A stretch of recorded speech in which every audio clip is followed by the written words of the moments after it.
Talk more about this Apple lawsuit right now as Adam Kovacevich joins us. Adam's the founder and CEO at Chamber of Progress and former policy leader at Google back in the day. So I want you to explain to me, from someone in this sector, what all of this means. But I'll put up the piece you wrote about it, and maybe we could start there because it'll make the point for us. Sure. I think that the government's new Apple antitrust case would force iPhones to look like Androids. So let's start there, explain that, and we'll talk through it here and how important this is. Sure. That's right. Look, we have two leading operating systems. One is iOS. It's more of a closed walled garden. It's a very integrated experience. It works super well with Apple services like CarPlay and Find My Phone and Apple Wallet. On the other hand, we've got Android. Android is intentionally a more open, more flexible system. It's used by a bunch of OEMs, and it's intentionally designed to be not open. You sort of think about it as like iOS is like Disneyland and Android's like Yosemite National Park, right? Sure. But what this case is really doing is saying, Apple, you had that integrated experience that, by the way, millions of consumers like and have chosen, you can't do anymore. You have to make your operating system much more like Android. And the reality is we already have these two models and people can choose freely between them. And so I'm concerned that it's like the government telling Disneyland that they have to look like Yosemite National Park when a lot of people choose Disneyland in this situation. Right, that's a good point. Now, by the numbers, we could look at the market share for Apple was 64% in terms of its iPhones in the fourth quarter of last year. You see the sales, $200 billion. Now, I want to listen to the Attorney General, Merrick Garland, and have Adam respond to this. Here's what he said at the news conference earlier today.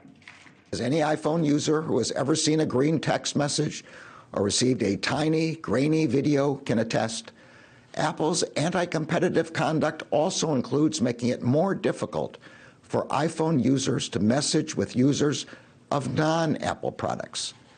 It does this by diminishing the functionality of its own messaging app and by diminishing the functionality of third-party messaging apps. By doing so, Apple knowingly and deliberately degrades quality, privacy, and security for its users. So using that, blue message, green message comparison that we all know, those of us who have iPhones, to make a larger point, though, is it a fair point? Well, look, I've owned both Androids and iPhones, and some people are driven crazy by the blue bubble, green bubble thing. The lawsuit literally talks about social stigma associated with green bubbles, and I get that that can be inconvenient.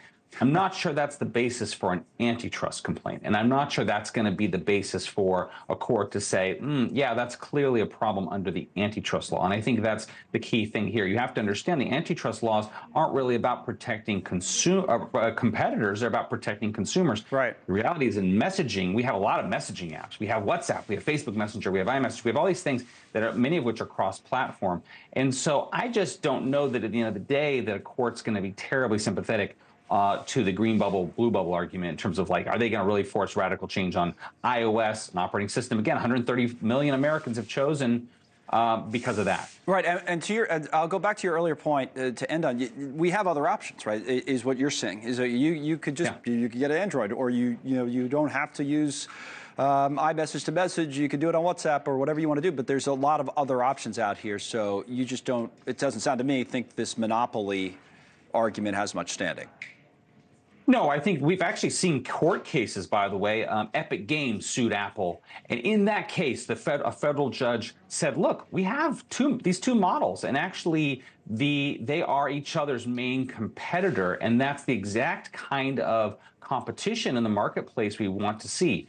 If the government succeeds in this case in making iOS look like Android, then all of a sudden the consumer who actually likes that curated walled garden experience doesn't really have an option anymore. I think sometimes about, people's parents and grandparents, they don't want to necessarily tinker. Some people do want to tinker and customize, and they, often choose Android.